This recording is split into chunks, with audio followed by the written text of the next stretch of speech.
Aku diceraikan suamiku karena hasutan mantan istrinya. Assalamualaikum warahmatullahi wabarakatuh. Apa kabar teman semua? Semoga kalian dalam keadaan sehat, dimudahkan rezekinya, dan dilancarkan segala urusannya, serta penuh dalam kebahagiaan.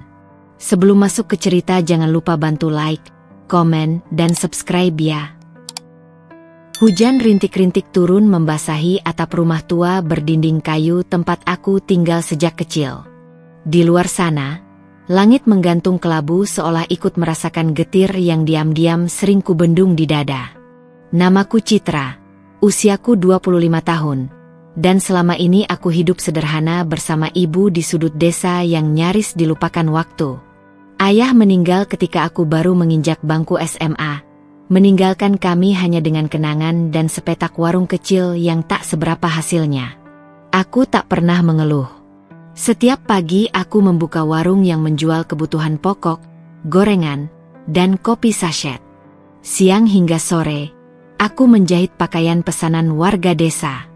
Hidupku seperti itu, tenang, datar, dan tak pernah benar-benar berubah. Cinta adalah kemewahan yang tak berani ku kejar. Bagiku, cukup jika bisa memberi ibu makan 3 kali sehari dan menyisihkan sedikit untuk biaya listrik dan air. Mimpi-mimpiku sudah lama kulepaskan perlahan, seperti layang-layang yang putus benangnya. Sampai pada suatu pagi, hidupku berubah. Hari itu langit biru cerah, kontras sekali dengan hari-hari sebelumnya yang selalu dibalut mendung. Aku sedang menyapu halaman saat sebuah mobil hitam mengilap berhenti tepat di depan pagar rumah. Mobil itu begitu mencolok di tengah jalanan sempit desa kami, membuat beberapa tetangga keluar mengintip dengan penasaran. Pintu mobil terbuka, dan keluarlah seorang pria. Tinggi, tegap, berwajah tenang namun berkarisma. Rambutnya sedikit memutih di pelipis, namun itu justru membuatnya tampak semakin matang. Pakaiannya rapi, jas semi-formal yang serasi dengan sepatu kulit hitam mengkilat. Untuk sesaat aku berpikir dia salah alamat. Tapi kemudian tatapan matanya jatuh padaku. Langsung, seperti anak panah yang menembus jantungku. Citra. Suaranya berat dan hangat, seperti suara yang sering kudengar dalam mimpi-mimpiku. Aku mengangguk, bingung. Ia tersenyum. Senyum yang menggetarkan ruang di dadaku. Namaku Reza. Dan hanya itu.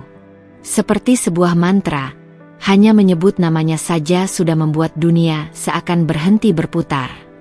Hari itu Reza duduk di ruang tamu sempit rumah kami, mengobrol dengan ibu seakan mereka telah saling kenal lama. Ibu tampak gugup, tapi juga bahagia. Sementara aku duduk di sudut, berusaha memahami apa yang sedang terjadi. Sampai akhirnya Reza menoleh padaku dan berkata dengan suara tenang, namun tak menyisakan ruang untuk keraguan. Aku datang ke sini untuk melamarmu, Citra. Dunia terasa sepi sesaat. Aku berpikir aku salah dengar. Melamarku? Aku? Seorang perempuan desa yang hidup pas-pasan, yang tak punya apa-apa selain keikhlasan? Aku mengenal ayahmu dulu, sambungnya. Dia pernah berjasa padaku. Aku tidak bisa membalasnya saat itu. Tapi kini, aku ingin menjaga putrinya. Tapi kita tidak saling mengenal. Suaraku nyaris berbisik. Aku mengenal cukup banyak tentangmu, Citra. Dan aku ingin mengenal lebih banyak lagi. Jika kau izinkan, aku ingin membuatmu bahagia. Sederhana. Tidak ada kata-kata puitis seperti dalam novel. Tidak ada cincin yang disodorkan di atas lutut. Hanya tatapan mata yang jujur, tulus, dan suara yang membawa ketegasan seorang pria yang tahu apa yang ia mau.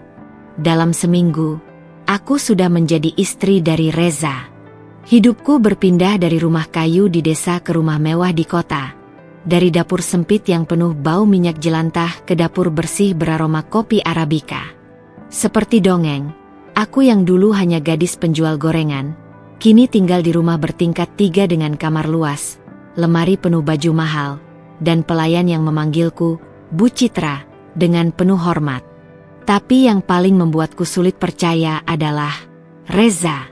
Di usianya yang 45, dia masih tampak memesona. Ia tipe pria yang kalau berjalan di mall, semua orang akan melirik 2 kali. Bukan hanya karena tampangnya yang karismatik, tapi aura kehangatan dan wibawanya begitu memancar. Dia bukan pria yang banyak bicara, tapi sekali ia berbicara, setiap kata seperti mampu menghangatkan hatiku yang selama ini beku. Aku bukan lelaki sempurna, Citra. Tapi aku berjanji tak akan menyakitimu, ucapnya malam pertama kami tinggal serumah. Kalimat itu terus terngiang di kepalaku. Dan anehnya, aku percaya. Percaya sepenuhnya pada pria yang datang begitu tiba-tiba, tapi membawaku pergi dari hidup lama yang hanya diisi kesepian. Namun, entah mengapa, di balik semua kebahagiaan ini, aku merasa seperti sedang berada di tepi jurang. Dan aku tak tahu, apakah tangan Reza akan selalu ada untuk menarikku, atau justru melepaskanku suatu hari nanti. Tapi untuk saat ini, aku memilih percaya pada pria itu, pada takdir ini, pada kisah cinta yang datang tanpa pernah kuduga. Dan begitulah, hidupku yang sederhana berakhir, digantikan oleh babak baru yang belum kukenal. Sebuah kehidupan yang penuh janji, atau mungkin penuh rahasia. Hari pertama menginjakan kaki di rumah itu, aku nyaris tak percaya apa yang kulihat. Bangunannya menjulang megah dengan pilar-pilar marmer putih, taman hijau yang terawat rapi, dan air mancur di tengah halaman depan yang gemericiknya terdengar seperti nyanyian sambutan. Pintu kayu besar dibuka oleh seorang pria berseragam yang langsung menunduk sopan saat melihatku. "Selamat datang, Bu Citra." Aku terdiam. Kata-kata itu, Bu Citra, masih terdengar asing di telingaku. Tapi ada sesuatu yang hangat menyelinap di dada. Ada perasaan bahwa aku benar-benar dibutuhkan, diinginkan, dan diterima di dunia yang sebelumnya tak pernah aku bayangkan bisa kumasuki. Reza menggenggam tanganku saat kami melangkah ke dalam rumah. Langit-langit tinggi dengan lampu gantung kristal menyambut kami. Udara di dalam begitu sejuk dan wangi, perpaduan aroma kayu manis dan bunga segar. Setiap langkah terasa seperti mimpi yang sedang kujalani dalam keadaan sadar. "Ini rumahmu sekarang, Citra," bisik Reza sambil mengecup punggung tanganku. "Mulai hari ini, kamu adalah Nyonya Reza." Hari-hari pertamaku dipenuhi dengan kemewahan yang belum pernah kurasakan. Aku dibangunkan oleh suara lembut pelayan perempuan bernama Sari yang menawarkanku teh hangat dan handuk untuk mandi. Lemari di kamar kami penuh dengan pakaian baru, gaun-gaun lembut, daster sutra, dan sepatu yang mungkin harganya bisa memberiku penghasilan selama 1 tahun di desa. Aku duduk di meja makan panjang yang penuh dengan hidangan, dari roti panggang mentega, telur setengah matang, buah segar, hingga jus jeruk segar yang katanya diperas langsung dari kebun belakang. Reza selalu memastikan aku makan dengan tenang, tak kekurangan apapun. Dan jika aku bersin sedikit saja, dia langsung menyuruh Sari membawakan madu dan air hangat. Di matanya, aku adalah permaisuri. "Tak usah canggung, Citra," katanya suatu pagi saat melihatku ragu menyentuh garpu perak di meja. "Kamu berhak atas semua ini. Jangan merasa kamu tak pantas." Tapi justru disitulah letak luka kecil mulai tumbuh. Bukan karena aku tak bahagia, tapi karena jauh di dalam diriku, aku mulai takut kehilangan semua ini. Takut semuanya hanya sementara. Takut kebahagiaan ini adalah kebetulan yang bisa habis kapan saja. Sebulan berlalu. Aku mulai terbiasa dengan peran baruku sebagai istri seorang duda kaya yang sangat dihormati banyak orang. Orang-orang di lingkungan elit mulai mengenalku, meski sebagian dari mereka masih melihatku dengan tatapan menilai. Mereka tersenyum, tapi senyuman yang terasa dingin, seperti topeng. "Ah, ini istri baru Pak Reza? Muda sekali ya," ujar salah satu tamu saat kami menghadiri acara amal. "Pasti hidup di desa membuat kulitnya tetap bersih, ya?" Kalimat itu manis, tapi mengandung racun halus. Aku tersenyum. Seperti yang Reza ajarkan, jangan mudah terpancing. Terima kasih, Bu. Mungkin karena air sumur desa kami memang jernih, jawabku sambil mengangkat alis sedikit. Reza menggenggam tanganku saat kami berjalan menjauh. Mereka hanya iri, katanya singkat. Kamu cantik dengan cara yang tak bisa mereka beli. Meski awalnya kupikir hidupku akan menjadi monoton dalam rumah besar ini, ternyata hari-hariku tetap berwarna.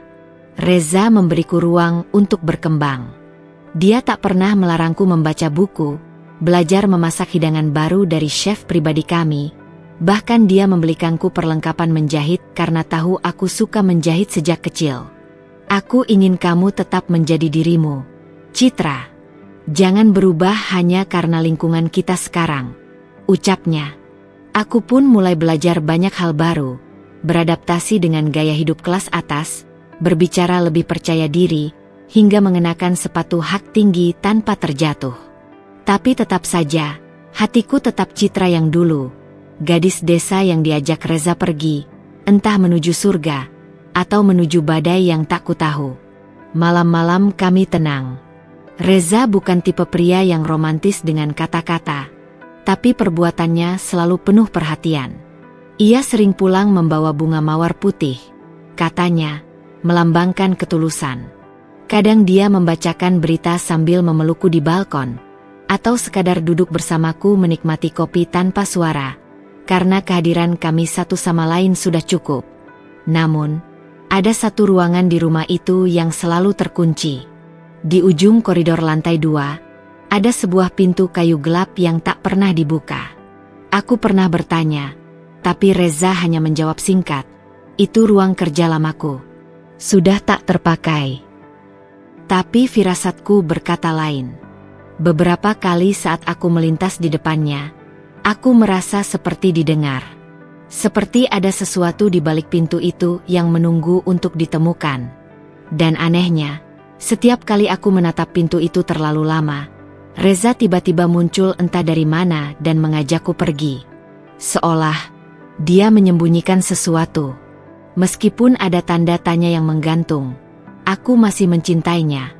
Dan setiap kali ia menyentuh wajahku dan berkata bahwa aku adalah anugerah terindah dalam hidupnya, aku memilih percaya. Karena selama ini, cinta telah membuatku kuat. Dan mungkin, cinta juga akan membuatku siap. Jika suatu hari aku harus menghadapi kebenaran yang tak seindah dongeng. Aku adalah Nyonya Reza sekarang. Dan cerita ini baru saja dimulai. Hari itu langit tampak cerah, seolah tak menyimpan firasat apapun. Aku baru saja selesai menemani Reza sarapan ketika Sari menghampiriku dengan wajah canggung. Bu, ada tamu di ruang tamu depan. Katanya, dia teman lama Pak Reza, katanya pelan. Aku mengangguk santai. Sudah biasa ada tamu-tamu dari masa lalu Reza datang berkunjung. Tapi saat aku melangkah ke ruang tamu, langkahku terhenti. Perempuan itu berdiri anggun di balik jendela besar. Gaun krem membalut tubuh rampingnya dengan sempurna, rambut hitam bergelombang yang tergerai ke bahu, dan tatapan mata seperti belati yang siap menikam siapa saja yang tak disukainya. Wajahnya cantik, terlalu cantik untuk tidak membuat siapapun merasa kecil di hadapannya. Dia berbalik saat mendengar langkahku. Citra, ya? Sapanya dengan senyum tipis. Aku mengangguk, berusaha menjaga senyumku. Ya. Anda siapa, kalau boleh saya tahu? Dia mendekat, lalu duduk tanpa diminta. Elegan, percaya diri, dan seolah menguasai ruangan. Aku, Dira, mantan istri Reza. Jantungku berdetak 2 kali lebih cepat dari biasanya. Aku sudah pernah mendengar nama itu dari pembicaraan singkat antara Reza dan temannya di telepon. Nama yang langsung membuat Reza diam dan mengganti topik. Aku duduk perlahan, menyembunyikan kegugupan dengan senyum sopan. Oh, saya tidak tahu kalau ibu akan datang hari ini. Dira menyandarkan punggungnya dengan santai. Memangnya harus membuat janji untuk datang ke rumah yang dulu, adalah milikku juga. Ada jeda. Kalimatnya disengaja. Ditegaskan. Rumah milikku juga. Aku tersenyum tipis. Saya percaya tamu yang baik tahu caranya menghargai rumah baru orang lain. Tatapan Dira menyipit, lalu tertawa kecil. Citra, kamu pintar juga, ya. Aku tidak menjawab. Tapi pertahanan hatiku mulai tergerus sedikit demi sedikit oleh ketidakyakinan. Apa yang dia lakukan di sini? Tenang saja. Aku tidak datang untuk merebutnya kembali, ucap Dira, tiba-tiba lembut. Aku hanya ingin bersilaturahmi. Aku tahu itu bohong sejak awal. Tapi aku diam, menunggu jebakan berikutnya. Walau aku dan Reza sudah berpisah, lanjutnya, tidak berarti hatinya juga ikut terlepas dariku. Kamu tahu, dia pria yang susah melupakan masa lalu. Aku yang paling tahu sisi gelap dan terangnya. Dia bukan pria sederhana yang kamu pikirkan. Ucapannya membuat tenggorokanku kering. Saya percaya, setiap orang punya masa lalu. Tapi masa lalu tak seharusnya mendikte masa kini. Dira menyeringai. Tapi kadang masa lalu itu lebih kuat dari masa kini. Terutama kalau masa kini hanya dibangun dari pelarian. Aku tak berkedip. Lalu ia berdiri, merapikan gaunnya, dan sebelum pergi, ia menoleh dengan senyum menusuk. Reza milikku, Citra. Kamu cuma pelarian. Tempat dia menenangkan diri setelah patah. Tapi luka itu tak akan pernah bisa kamu sembuhkan. Kamu akan tahu sendiri nanti. Dan dengan langkah mantap, dia pergi, meninggalkanku dengan kekacauan yang tak bisa segera kukendalikan. Malamnya, Reza pulang lebih awal. Aku menyambutnya dengan biasa, menyembunyikan semua keraguan di balik senyum dan suguhan teh. Tapi diam-diam, mataku terus memperhatikannya. Gestur, tatapan, dan jeda saat dia bicara. Dira datang tadi, ucapku lirih. Reza menegang sesaat, lalu kembali tenang. Maaf, dia memang kadang masih muncul. Tapi tak ada yang perlu kamu khawatirkan. Kenapa dia datang ke sini? Reza menghela napas. Dia masih merasa punya kendali atas hidupku. Tapi aku sudah memilih kamu, Citra. Aku tidak akan pernah menyesal. Tapi itu bukan jawaban. Aku tahu Reza sedang menyembunyikan sesuatu. Matanya tak setenang biasanya. Dan untuk pertama kalinya sejak kami menikah, aku merasa sendirian. Malam itu aku terbangun oleh suara langkah pelan dari koridor. Rumah itu begitu besar dan sunyi, hingga derit kayu pun bisa terdengar jelas. Aku melangkah keluar kamar, mengikuti suara itu. Tapi hanya ada bayangan malam dan pintu-pintu tertutup. Sampai mataku kembali tertuju pada pintu kayu gelap di ujung koridor lantai 2. Pintu itu setengah terbuka. Aku menahan napas, lalu berjalan perlahan. Jari-jariku menyentuh permukaannya yang dingin. Dan saat kudorong perlahan, sebuah ruangan gelap terbuka. Bau debu dan kertas tua menyeruak. Di dalamnya ada rak penuh buku, sebuah meja kerja besar, dan dinding yang dipenuhi foto-foto. Foto-foto Dira. Dia di segala momen, tersenyum, tertawa, menangis. Dalam balutan gaun pesta, duduk di balkon, memegang kucing putih di pangkuannya. Aku mundur 1 langkah, lalu 2. Di bawah salah satu foto, ada tulisan tangan. Maaf tak bisa memperbaiki segalanya. Dan di bawahnya, R. Tubuhku membeku. Kenapa Reza masih menyimpan semua ini? Malam itu aku tak bisa tidur. Hatiku bimbang, pikiranku kacau. Aku ingin percaya pada cinta kami, pada ketulusan Reza. Tapi bayangan Dira menggantung seperti awan gelap yang siap mencurahkan badai. Dan ruangan itu, ruangan yang katanya tak terpakai, menjadi saksi bahwa masa lalu belum benar-benar pergi. Pagi harinya, aku menemukan Reza duduk di balkon, memandangi langit dengan mata kosong. Untuk pertama kalinya, aku melihat punggungnya membungkuk oleh sesuatu yang tak kukenal. Penyesalan? Kesedihan? Atau rasa bersalah? "Citra," katanya pelan. "Kalau aku tidak sempurna, apa kamu akan tetap bertahan?" Aku tidak menjawab, karena aku belum tahu. Aku hanya tahu satu hal, kisah kami tak lagi hanya tentang cinta, tapi tentang keberanian menghadapi bayangan dari masa lalu, dan kekuatan untuk tetap berdiri saat kenyataan mulai menggoyahkan segalanya. Dan aku belum tahu, apakah aku cukup kuat. Awalnya, aku mencoba mengabaikannya. Kedatangan Dira, kata-katanya, dan semua lirikan sinis yang mulai bermunculan dari orang-orang sekitar. Aku masih percaya bahwa cinta kami cukup kuat untuk melawan badai, bahwa Reza bukan pria yang mudah dipengaruhi oleh masa lalu.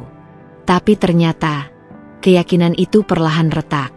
Dira tak sekadar datang untuk silaturahmi.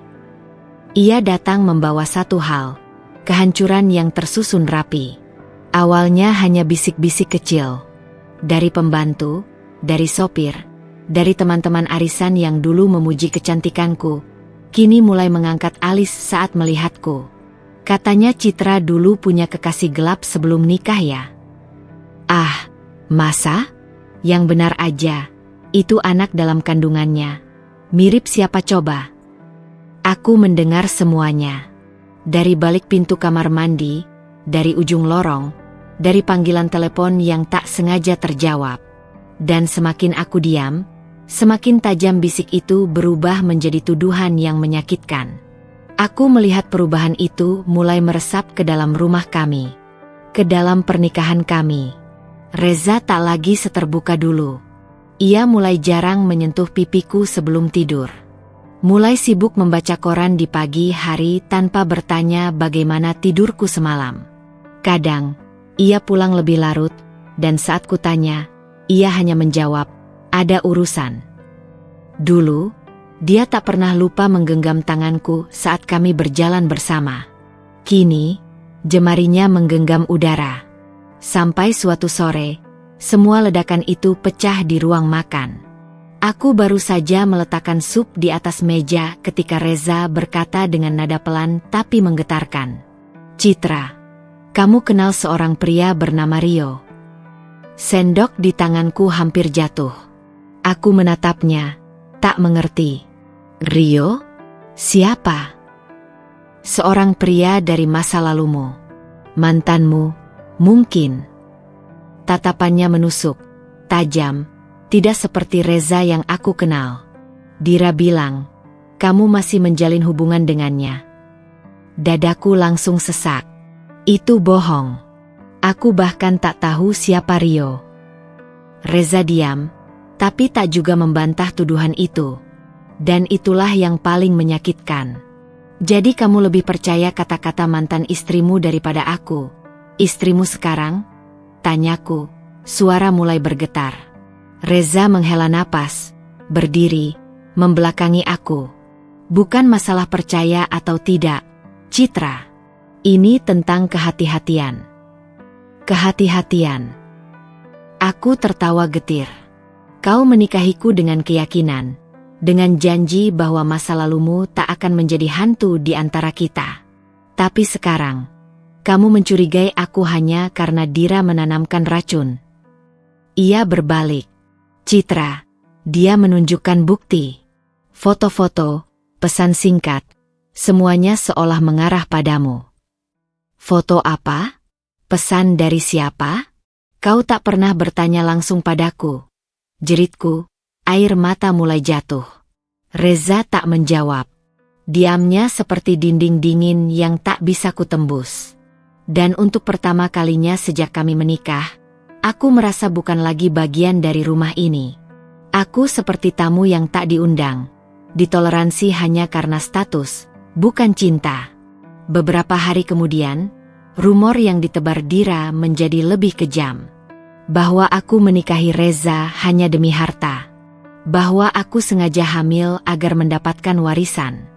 Bahkan, bahwa aku sudah menggugurkan kandungan sebelumnya agar bisa hamil dari pria lain demi menjebak Reza. Itu gila. Tapi yang lebih gila adalah Reza tak menepisnya. Ia tak membelaku di depan keluarga yang mulai bersikap dingin. Tak menjelaskan apapun ketika mertuaku datang dan bertanya, "Kamu yakin anak dalam kandungan Citra itu milikmu?" Aku ingin berteriak, ingin memukul tembok sampai tanganku berdarah, hanya agar rasa sakit di luar bisa menyaingi rasa sakit di dalam. Dan malam itu, sendirian di kamar yang dulu jadi tempat ternyaman di dunia, aku menangis dalam diam. Perutku mulai membuncit. Denyut kecil di dalam sana memberitahu bahwa aku tak sendiri. Tapi aku merasa seperti gadis sebatang kara di tengah badai.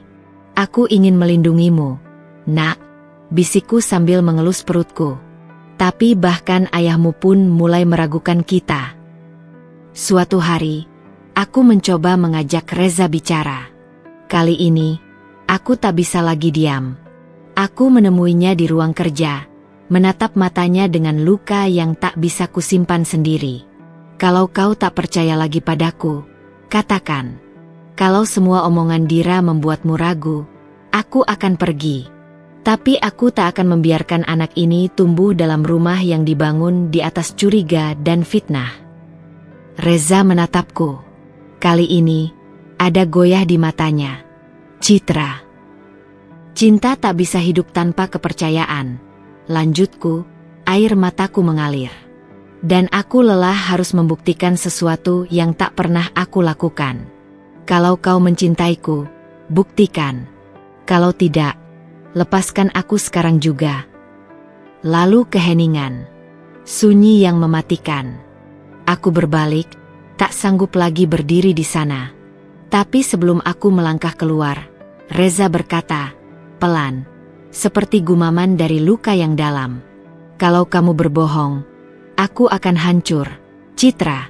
Karena kamu, satu-satunya hal yang aku percaya sejak lama." Aku berhenti di ambang pintu, menggigit bibir, lalu menjawab dengan suara gemetar, "Aku bukan Dira. Dan aku tak akan pernah jadi dia." Lalu aku pergi. Ke kamar. Ke dalam sunyi. Ke dalam pelukan keputusasaan yang kupeluk sendiri malam itu. Karena ternyata, cinta yang besar pun bisa diracuni oleh kata-kata kecil yang penuh racun. Dan mungkin, ini baru permulaan dari perang yang tak kumulai, tapi harus kuhadapi. Malam-malam menjadi lebih panjang. Tubuhku mengandung kehidupan, namun jiwaku semakin sekarat. Detak jantung kecil dalam rahimku adalah satu-satunya suara yang meyakinkanku bahwa aku belum gila. Bahwa aku masih hidup, meski perlahan-lahan mati setiap harinya. Reza tak lagi menjadi Reza yang dulu. Ia melewati hari-hari seolah aku tak ada.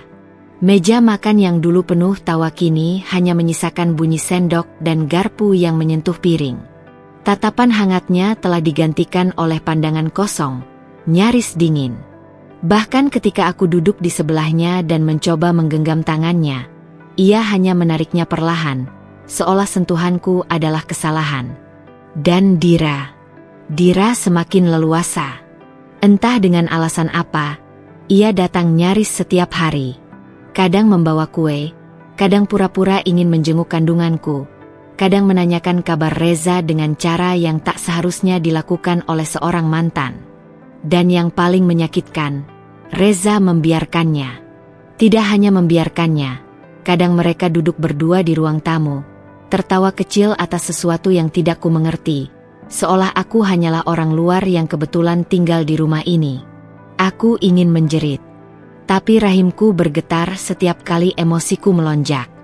Dokter sudah memperingatkan, jangan terlalu stres. Tapi bagaimana mungkin?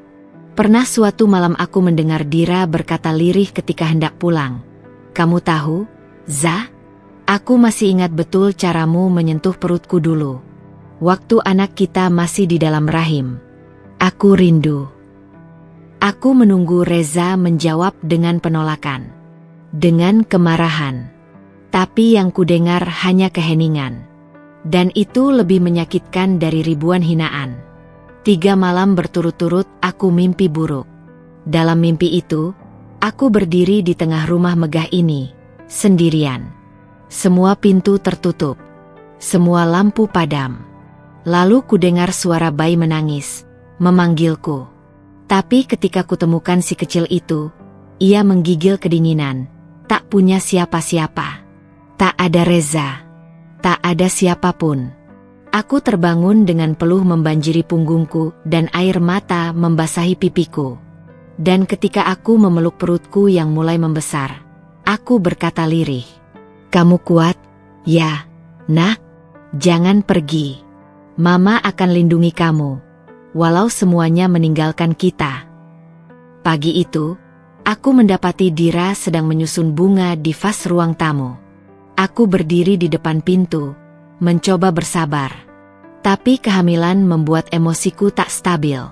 Dan melihat seorang mantan istri bertingkah seperti nyonya rumah di hadapan suami sendiri, terlalu mengiris. "Maaf, ini rumahku," kataku tegas. "Kalau mau bersilaturahmi, aku rasa itu cukup seminggu sekali. Bukan setiap hari." Dira menoleh pelan, tersenyum angkuh. "Oh, Citra, aku cuma kasihan." Reza terlihat begitu tertekan. "Kamu tahu kan, pria kadang butuh bahu yang bisa dipercaya. Yang pernah jadi rumahnya." Mataku membelalak. "Kau bilang kau hanya ingin menjaga hubungan baik. Tapi kenyataannya, kau ingin merebut kembali apa yang sudah bukan milikmu." "Bukan milikku." Dira terkekeh. "Sayang, dia tak pernah benar-benar melepaskanku. Dan kamu cuma mampir. Pelarian sementara dari kesepiannya." Napas pendeku memburu. Rahimku menegang. "Tinggalkan rumahku," desisku, menahan amarah. Sebelum aku benar-benar hilang kendali. Dira menatapku lama. "Kalau aku pergi, yakin Reza tidak ikut bersamaku?" Hari demi hari, aku merasa semakin sendirian. Bahkan saat aku memeriksakan kehamilan ke dokter, Reza tidak menemani. Ia hanya menitipkan pesan lewat sopir, "Jaga kandunganmu baik-baik." Datar, hambar, tak ada pelukan, tak ada ciuman di kening seperti dulu. Ketika aku kembali ke rumah dengan hasil USG dan foto hitam putih yang menunjukkan wajah mungil anak kami, Reza hanya melirik sebentar dan kembali pada laptopnya. "Mau lihat?" tawarku pelan, berharap. "Lain kali, aku sibuk." Foto itu tetap kusimpan di laci meja samping tempat tidur. Kadang kutatap lama-lama sebelum tidur. Mengelusnya seolah itu bisa menggantikan rasa rindu yang tak terbalas. Suatu malam, aku pingsan di kamar mandi.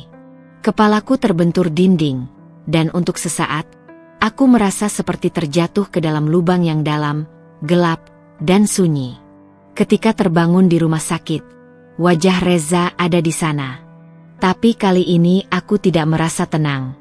Tatapannya bukan lagi cemas, tapi seperti beban. Seperti ia menyesal. "Dokter bilang kamu harus banyak istirahat," katanya pelan. "Dan kamu akan tetap membiarkan Dira tinggal di rumah kita?" Reza menghela napas. Dia hanya ingin membantu. Jangan terus mencurigainya. Aku menoleh, air mata menggenang. "Bukan aku yang mencurigai, Za. Tapi kau yang mulai menjauh. Dan itu karena dia." Ia tidak menjawab. Lalu bangkit. "Istirahatlah."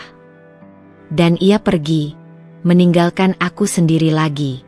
Bahkan dalam kondisi seperti ini, aku mengelus perutku. Bayiku bergerak. Mungkin menangkap kegelisahanku. Mungkin ikut menanggung rasa sakit yang tak seharusnya menjadi miliknya. Air mata jatuh tanpa suara. Tangisan dalam kandungan. Tak ada yang mendengar. Tak ada yang peduli. Kecuali aku dan anakku yang terus kuajak bicara. "Kita akan baik-baik saja, ya, nak. Mama janji, kita akan keluar dari ini. Suatu hari nanti." Dan di sanalah aku, Wanita yang dulu merasa paling beruntung, kini merasa paling dibuang. Namun dalam kepedihan itu, aku mulai menyadari satu hal. Aku harus bangkit. Jika bukan demi diriku, maka demi kehidupan mungil yang menggantungkan harapannya padaku. Dan mungkin, inilah saatnya aku melawan. Usia kandunganku 7 bulan ketika Reza, pria yang dulu kucintai sepenuh jiwa, memutuskan untuk mengakhiri semuanya. Tak ada peringatan. Tak ada pertengkaran hebat sebelumnya. Hanya sepucuk amplop di atas meja makan, dan ucapan dingin dari bibir yang dulu begitu hangat mencumbui namaku. Aku rasa, ini yang terbaik, Citra, katanya. Aku menatap surat itu tanpa menyentuhnya. Tangan gemetar memeluk perutku. Dalam keheningan rumah megah yang dulu terasa seperti surga, aku mendengar suara hatiku sendiri hancur berderak. Kenapa? Tanyaku pelan, nyaris berbisik. Tenggorokanku tercekat, seperti ada batu besar yang tak bisa kutelan. Reza menghindari pandanganku. Aku lelah, Cit. Hubungan kita, ini semua jadi beban. Kamu berubah, aku berubah. Dan, sejujurnya, aku tak yakin anak itu bahkan. Cukup. Aku berdiri, meski tubuhku mulai oleng. Jangan kau bawa anak ini dalam keraguanmu. Jangan kau hina darah dagingmu sendiri hanya karena hasutan seorang wanita yang kau tahu punya niat jahat. Dia hanya menghela napas, matanya tetap dingin. Kamu tahu apa yang orang bilang? Mereka mengira kamu menikahiku karena harta, karena status. Aku terlalu lelah meluruskan semuanya. Citra, kamu bukan perempuan yang aku kenal dulu. Dadaku sesak. Napas terasa berat. Aku nyaris tak bisa berdiri. Aku berubah karena kau berubah lebih dulu. Reza, kau izinkan Dira masuk, menabur racun di rumah ini. Kau abaikan aku, anakmu. Kau abaikan cinta kita. Ia menunduk, sejenak terdiam, tapi tak satu pun kata maaf keluar dari bibirnya. Aku akan berikan yang kau mau, lanjutku dengan suara parau. Kalau perceraian yang kau inginkan, ambillah. Tapi ingat satu hal, Reza, kau akan kehilangan lebih dari sekadar istri.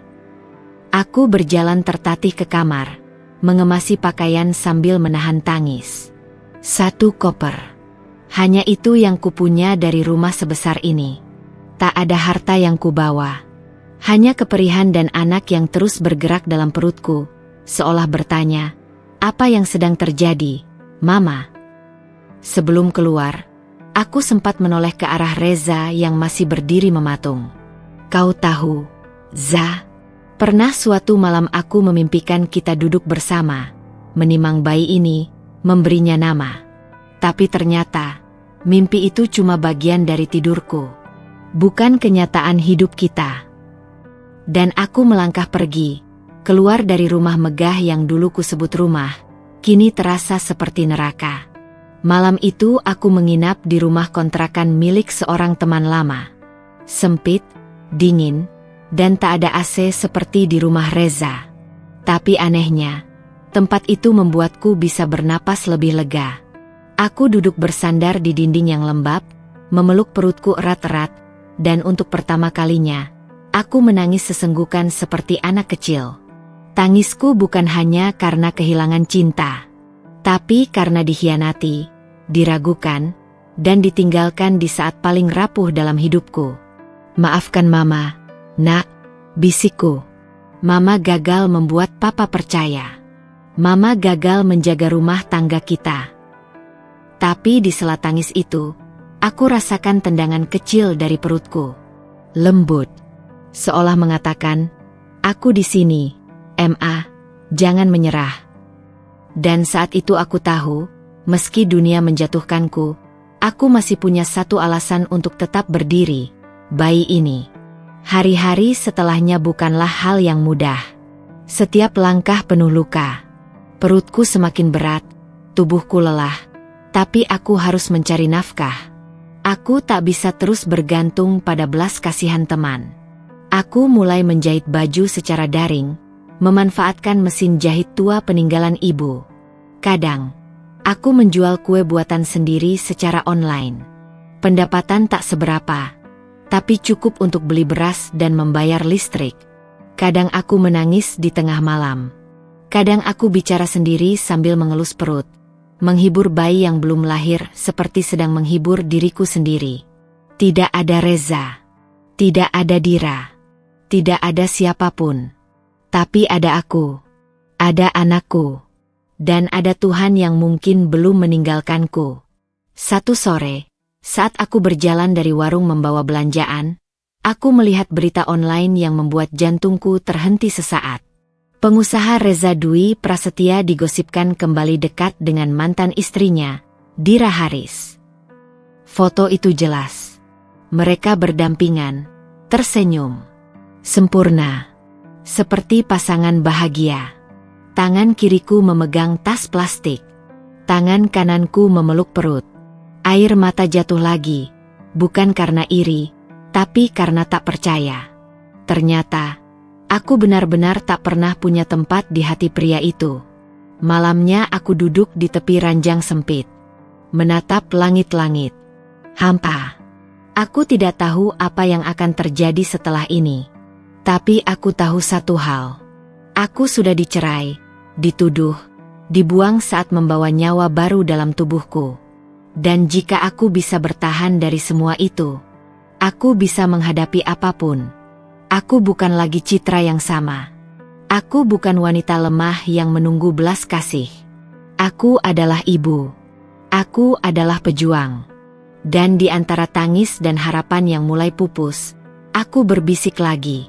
Ayo, nak, kita mulai dari nol. Bersama, kita akan tunjukkan pada dunia bahwa kita tak butuh siapapun untuk bahagia. Langkah kakiku terasa berat ketika aku keluar dari rumah Reza untuk terakhir kali. Hanya sebuah tas kecil berisi pakaian seadanya yang menemaniku. Sisa hidup yang dulu aku bangun bersama mulai runtuh, tertinggal di balik gerbang megah itu. Kamar kos kecil yang kutinggali sekarang adalah dunia baruku. Dindingnya tipis, lantainya berderit setiap kali ada yang lewat. Tapi disinilah aku belajar menghela napas dalam-dalam, menahan amarah, dan merangkai kembali sisa harapan yang tersisa. Di atas meja kayu tua, mesin jahit tua peninggalan ibuku menjadi teman setiaku. Jarum yang berputar-putar bukan hanya membuat kain menjadi pakaian, tapi juga menjahit kembali luka di hati. Setiap helai benang yang kusulam adalah doa, agar aku dan anak yang kukandung bisa selamat dan kuat. Kadang tangan ini gemetar saat menjahit, bukan karena lelah, tapi karena rasa rindu yang menggerogoti. Rindu akan pelukan seorang ayah yang tak lagi bisa kuharapkan. Rindu pada rumah yang kini terasa asing. Tapi yang lebih kuat dari itu semua adalah tekad. Anakku yang bergerak-gerak di dalam perut adalah nyawa dan alasan aku bertahan. Setiap tendangan kecilnya seperti bisikan lembut. Mama, aku di sini. Kita harus kuat. Malam-malamku diisi dengan doa dan bisikan harapan. Aku berjanji pada diri sendiri, dan pada makhluk kecil yang belum kujamah ini, bahwa aku akan memberikan dunia yang lebih baik. Dunia di mana ia tak akan pernah merasakan dinginnya pengkhianatan atau dinginnya kata, ditinggalkan.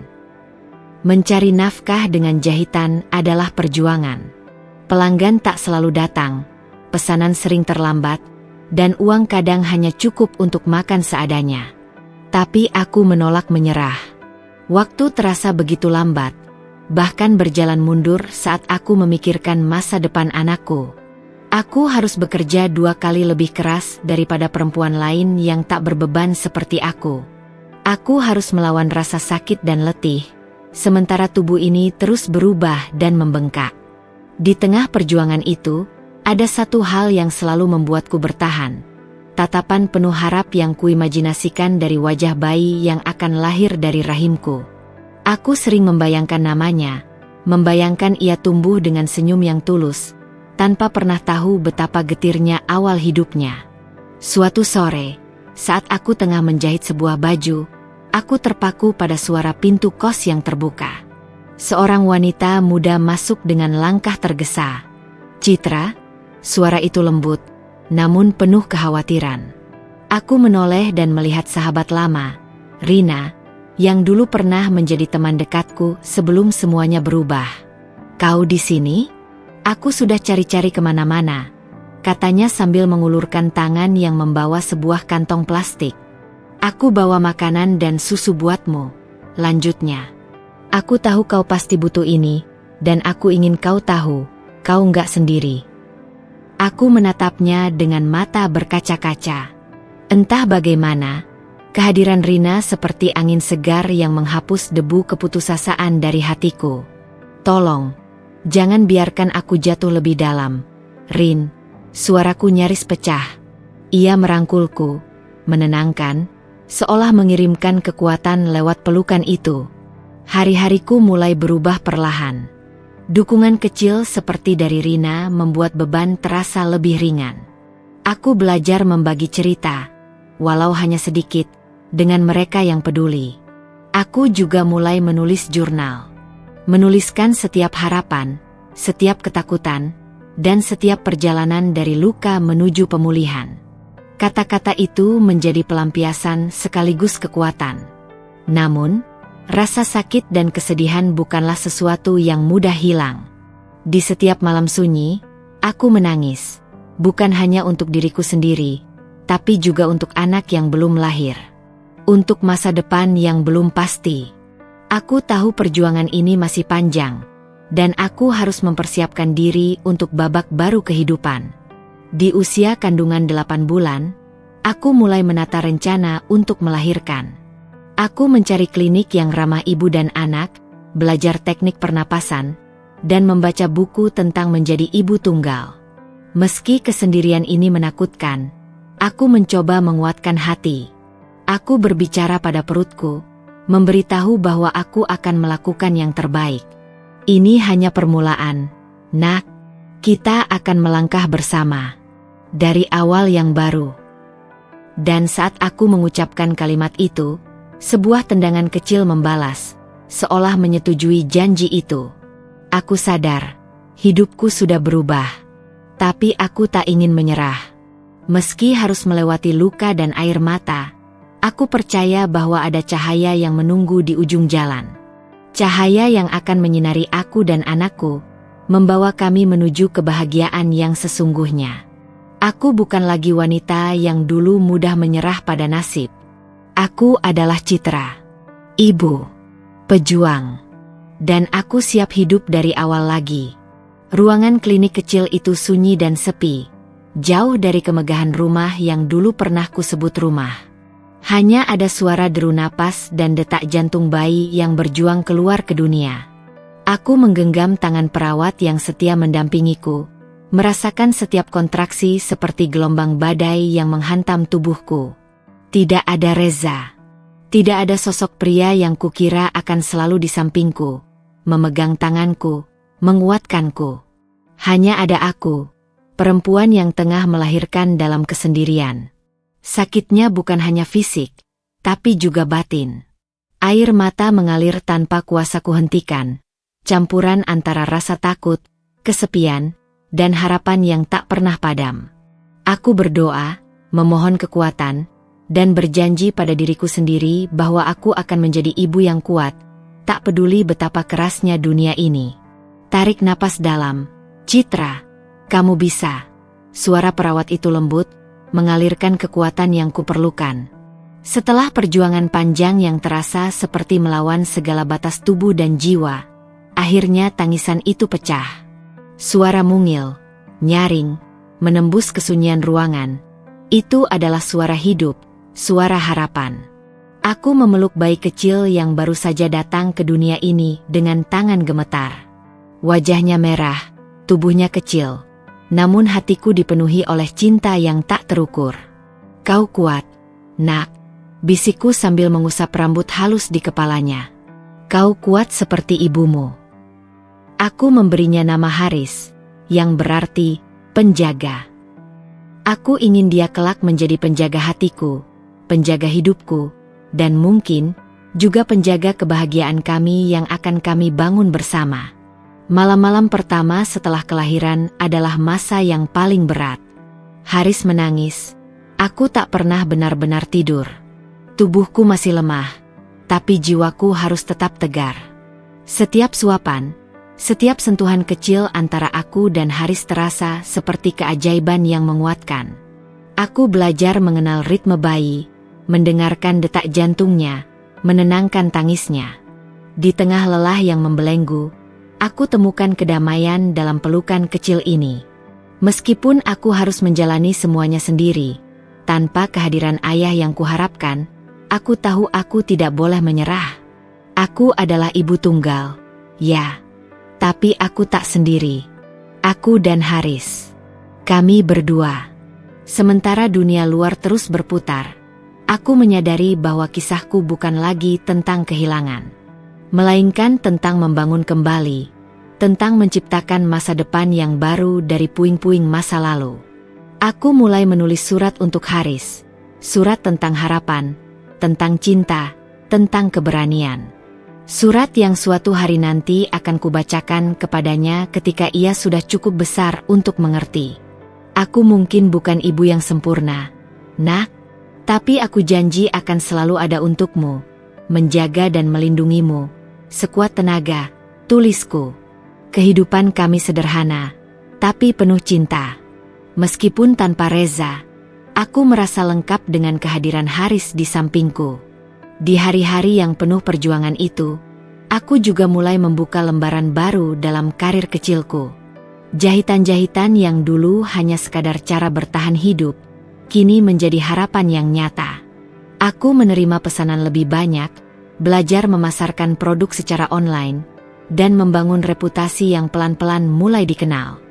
Aku ingin menunjukkan pada dunia, dan pada diriku sendiri, bahwa meskipun masa laluku penuh luka, aku tetap bisa bangkit dan melangkah maju. Kelahiran Haris bukan hanya sebuah akhir, tapi awal dari perjalanan baru. Perjalanan seorang ibu dan anak yang saling menguatkan, menatap masa depan dengan penuh keberanian dan cinta. Dan aku percaya, bersama Haris, aku akan mampu melewati badai apapun yang datang. Aku sedang menyetrika pakaian di ruang tamu kos kecilku, sambil sesekali mengelus perutku yang sudah mulai membuncit. Haris sudah beberapa bulan bersama, dan setiap harinya aku semakin yakin untuk membangun hidup baru yang lebih baik untuk kami berdua. Tiba-tiba pintu diketuk pelan. Aku menoleh dan melihat sosok yang sangat kukenal tapi tak pernah kuharapkan akan datang. Bu Sari, asisten rumah tangga lama di rumah Reza. Hatiku berdebar. Apa yang dibawanya? Apakah ini kabar baik atau malah akan menambah luka? Dengan suara bergetar, ia berkata, "Citra, aku datang bukan untuk menyakiti. Aku ingin kau tahu kebenaran yang selama ini tersembunyi."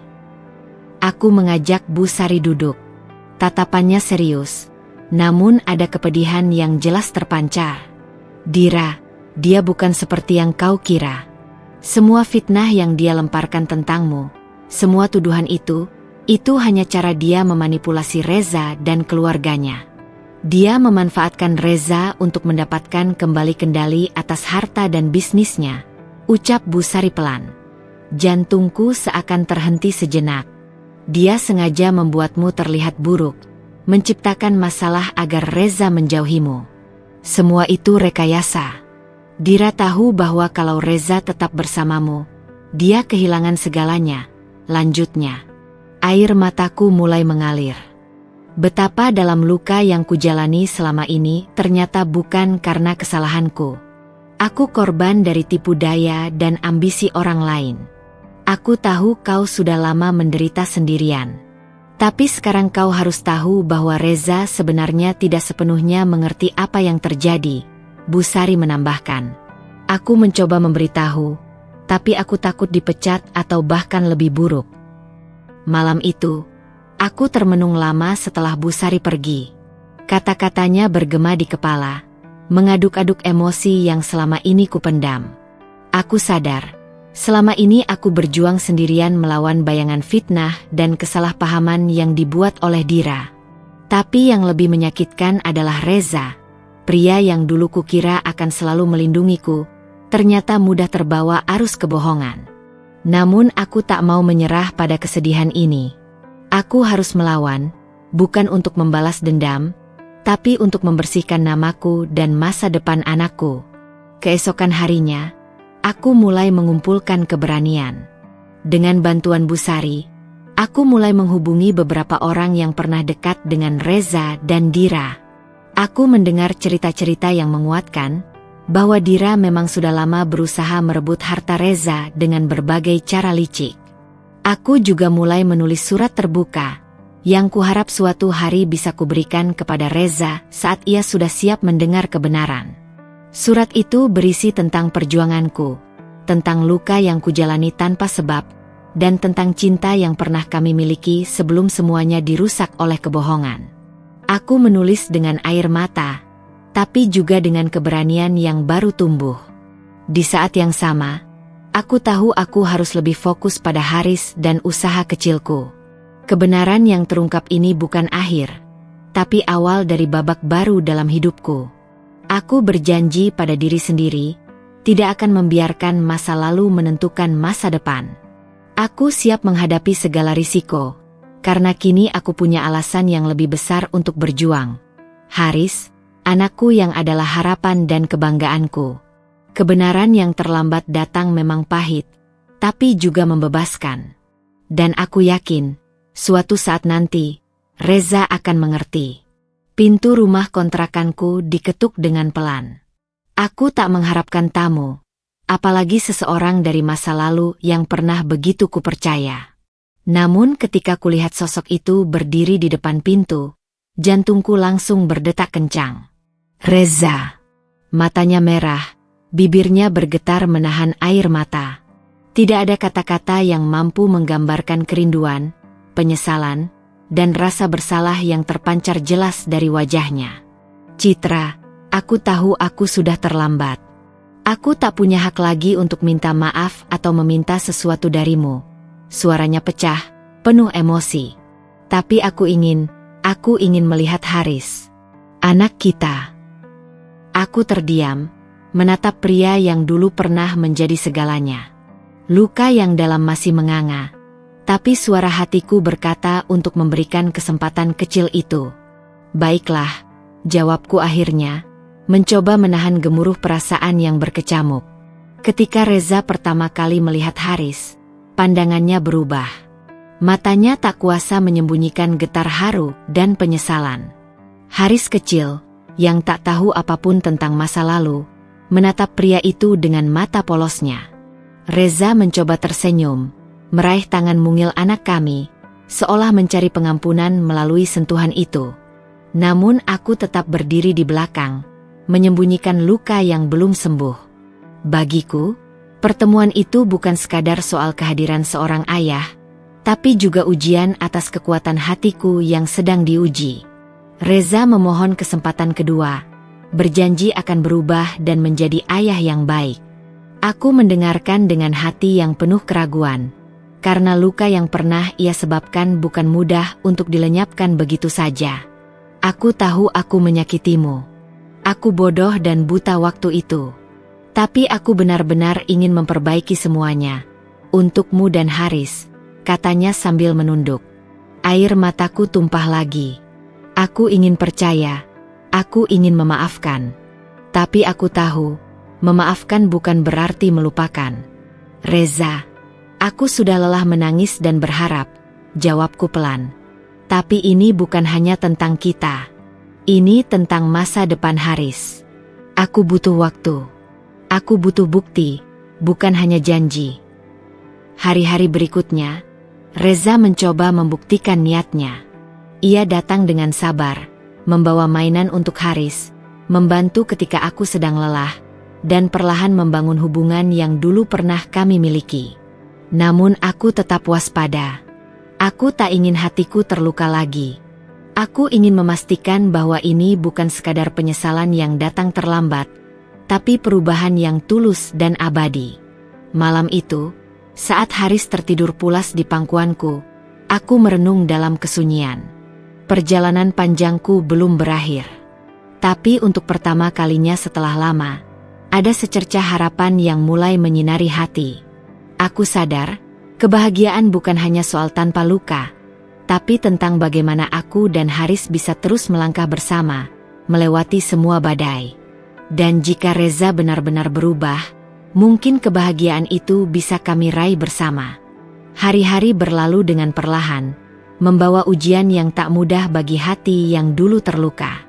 Reza tak hanya datang dengan kata-kata manis, tetapi dengan tindakan nyata yang membuatku mulai percaya lagi, meskipun langkah itu penuh was-was dan ketakutan. Ia tak lagi membiarkan Dira memiliki ruang dalam hidupnya. Dalam pertemuan-pertemuan bisnis dan keluarga, Reza menegaskan batas tegas. Dira bukan lagi bagian dari dunianya, dan aku bisa merasakan perubahan itu sungguh-sungguh.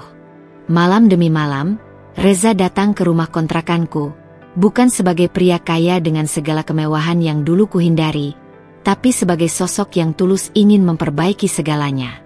Ia membantu mengasuh Haris, menggantikan popok, menyuapi makan, bahkan menemaniku ketika lelah menyerang. Aku menyaksikan perjuangan pria yang dulu pernah meninggalkanku, kini berjuang dengan sepenuh hati untuk mendapatkan kembali kepercayaanku. Namun, hatiku yang terluka bukan mudah dibuka. Setiap kali ia mencoba mendekat, bayang-bayang masa lalu membayang di benakku, fitnah, pengkhianatan, dan rasa sakit yang dalam. Di suatu malam yang hening, aku duduk di teras kecil sambil menggendong Haris. Reza duduk di sebelahku, diam dan menunggu. "Aku tahu kau masih ragu," katanya lembut. "Aku juga harus membuktikan bahwa aku bukan lagi pria yang kau kenal dulu. Aku berjanji, Citra, aku akan berjuang sampai kau percaya lagi." Air mataku mengalir, bukan hanya karena haru, tapi juga karena beratnya beban yang kami pikul bersama. "Aku ingin kita bisa kembali seperti dulu," ucapku lirih. "Tapi aku tak bisa menghapus semua luka dalam waktu singkat." Ia mengangguk, merangkulku perlahan. "Aku tahu. Aku siap menunggu selama kau butuh waktu." Seiring waktu, perlahan aku merasakan cinta itu tumbuh kembali, bukan karena janji, tapi karena bukti nyata yang Reza berikan. Ia hadir bukan hanya sebagai ayah yang baik, tapi juga sebagai pria yang tulus ingin membangun keluarga yang pernah kami impikan. Dira sudah benar-benar pergi dari hidup kami. Reza bahkan menutup aksesnya dalam bisnis dan keluarganya, menunjukkan keseriusan dan komitmennya. Harapan yang dulu hampir padam kini mulai menyala kembali, walau tetap harus kujaga agar tidak terlalu cepat percaya. Aku tahu, cinta kami sedang diuji oleh waktu dan luka masa lalu. Tapi aku juga yakin, bila kami mampu melewati ujian ini, cinta kami akan jauh lebih kuat dari sebelumnya. Malam itu, ketika Haris tertidur di antara kami, aku dan Reza saling bertatapan. "Kita akan melangkah bersama, Nak," bisikku sambil mengusap rambutnya. Reza mengangguk, memegang tanganku erat. Dan untuk pertama kalinya dalam waktu yang lama, aku merasa bahagia, bahwa cinta kami yang dulu retak, kini mulai utuh kembali, perlahan tapi pasti. Hari itu, aku duduk di taman kecil dekat rumah, memandangi Haris bermain dengan riang bersama ayahnya. Suara tawa mereka mengisi udara, membasuh sisa-sisa luka lama yang pernah melekat erat di hatiku. Aku pernah membayangkan bahwa kebahagiaan seperti ini hanya mimpi yang mustahil.